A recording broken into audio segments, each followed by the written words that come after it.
जो माँ अपन को जन्म देती है, इस बात को आप लोग गांठ बांध लेना, स्टाम्प पेपर पे मोहर लगा लेना। मेरा नाम अजब आनंदपुरी है, मैं मेवाड़ की धरती ओम जय महाकाल मंगल धाम बारासिव अखाड़ा ओम जय बैरन दरबार से जाना जाता हूँ। मैं उसका एक चौकीदार हूँ, एक सेवक हूँ। अब उसने छाप लगा दी तो लगा दी, मैं क्या करूँ? उसने मान लिया अपना बेटा तो मान लिया, बाकी मेरे में तो कोई ऐसा कर्म नहीं है कि मैं उसके लायक हूँ, लेकिन उसने लगा दिया। अब माँ के चरण धूलि कभी धो के बेटे ने पान नहीं किया, पिता का चरण धो के कभी उसने पान नहीं किया। आज वो एक संत नहीं, लाखों संत को पूरा नहला के अगर वो पान कर ले तो उसका कल्याण नहीं हो सकता। इस धरा धरती पे यह ध्यान रखना। कारण क्या है इसका कि जिसने आपको जन्म दिया, जिसने आप उसके गर्भ के आने के पहले ही आपने उसको दुख देना चालू किया, और आप जब तक आपकी सांस नहीं रुकी तब तक उसने आपसे दुख ही झेला।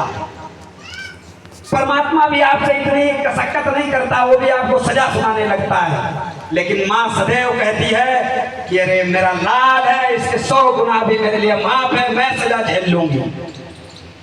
आज पड़ोसी, रिश्तेदार, भाई बंधु, उसके ऊपर कोई आगे किसी की भी बच्चे से अगर कहते हैं तो उसकी माँ एक ही जवाब देती है कि मेरे बच्चे को क्षमा करना, मैं गलती मानती हूँ। उसका बाप कहता है मैं गलती मान लेता हूँ, मेरे बच्चे को माफ कर दो। तो इस बात को आप ध्यान रखो कि यहाँ एक पंक्ति किसी ने कहा कि कभी किसी की माँ से उसके बेटे की तौहीनी मत करना, वो कितना भी बदसूरत उसके लिए चांद का टुकड़ा ही होगा। क्यों? वो नालायक हो लेकिन वो कभी नहीं कहेगी, वो अपने बच्चे को सदैव लायक ही कहेगी। ये माँ का प्रेम है, ये पिता का प्रेम है। आज आगे आप बात आई ये माता और पिता की। अब इसके विषय में मैं आपको दोपहर के बाद, अभी आप कष्ट से पीड़ित हो, आप अपने पर्चा के चक्कर में हो और मैं चर्चा के चक्कर में हूँ, तो ये लाइन मैच नहीं कर रही है, दो ही डिवाइस अलग अलग भाग रही है। भाई महाराज जी परेशान हैं कि भक्तों का कल्याण होना चाहिए, और ये महाराज जी को किसी से मतलब है नहीं। आप दुखी हो कि सुखी हो, क्या हो? आप सुखी तब होगे जब अपनी माँ के चरण को धो के पियोगे। मैं गारंटी करता हूँ आपको किसी धरा धरती पे पर्चा लिखवाने की जरूरत नहीं होगी, आपको मांगने की जरूरत नहीं होगी। आप मेरे दिए गए हुए 5 संकल्प को अपने जीवन में उतार दो, मैं अजब आनंदपुरी धरा को त्याग दूंगा, मैं समाधि ले लूंगा अगर आपके दुख नहीं भाग गए तो। अरे मीराबाई क्या थी?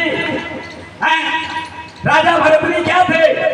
अरे भूल गए, वो भी इसी तरह पे थे। राम क्या थे? वो भी इसी तरह पे आए, उनको भी सारी लीला करनी पड़ी। आपके बीच में उन्होंने लीला करके दिखाया, फिर भी आज आप नहीं समझ पाते हो कि माँ के लिए उन्होंने क्या कहा, पिता के लिए उन्होंने क्या कहा। लेकिन आज आप लोग, मुझे कष्ट इसी बात का है कि इस भारत भूमि पे लोग दुखी बहुत मिलते हैं। किसी के पास भी खड़े हो जाओ वो दुखी है। और वही नहीं, शमशान में चले जाओ तो लाश चलाने की जगह नहीं, बैंक में चले जाओ खड़े होने की जगह नहीं, कचहरी में चले जाओ तो मुकदमा है, पूरे संसार में है क्या इस धरा धरती पे? इस धरा धरती पे आपकी आकांक्षाएं नहीं पूरी हो रही, आप अपने मनोस्थिति को जगा नहीं पा रहे।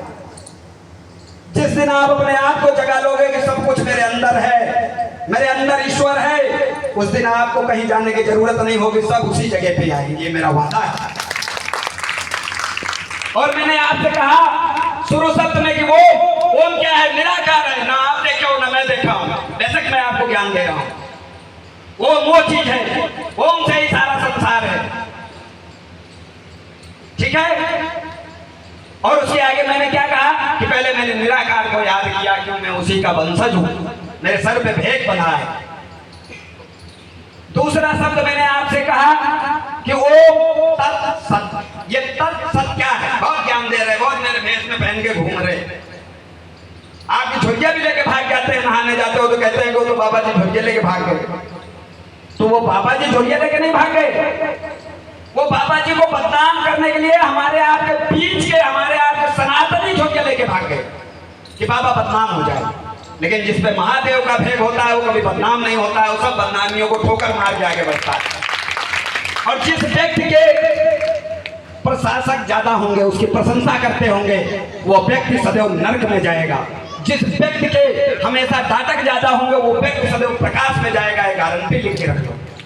जो गुरु अपने शिष्य को कह दिया कि बेटा ताज में खेल और हवाई जहाज में उड़, समझ लो उस बच्चे की जिंदगी को मिट्टी में मिला दिया। जो गुरु कहते कि बेटा हर संत हर जीव जंतु के चरणों में धूल में खेल, वो समझ उसको परमात्मा से मिला दिया। ये गुरु का अंतर है। अब रही बात, मैंने आप लोगों से कहा ओम की बात हो गई, ओम तत्सत की हो गई, माँ की हो गई। अब इसमें बहुत माँ बैठी हैं। इस प्रकरण पे मैं बात करूंगा तो मैं खुद बहुत रोता हूँ। क्यों रोता हूँ? मैंने अपनी माँ को बहुत भूल दिया। मैं पैदा हुआ जब दुख दिया, मैं बड़ा हुआ जब दुख दिया, मैं पढ़ा जब दुख दिया। आज मैं बैरागी हो गया तब भी उसको दुखी करके रखा हूँ। आज भी वो अंदर अंदर घुटती है कि मेरा बच्चा संसार में घूम रहा है, लेकिन मेरे पास एक रोटी खिलाने के लिए नहीं पहुंच रहा है। आज उस माँ को रोटी की आवश्यकता है तो उसका बच्चा यहाँ मंच पे आपको चूतिया बना रहा है।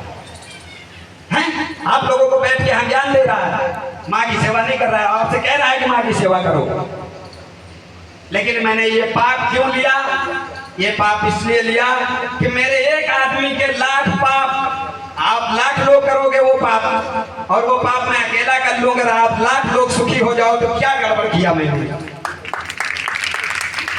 भाई मेरी एक ही माँ अपने प्राण त्यागेगी और माँ तो सुखी हो जाएंगी ना, तो मुझे और माँ के आंसू पोंछना है। इसलिए मैं स्वार्थी नहीं हूँ।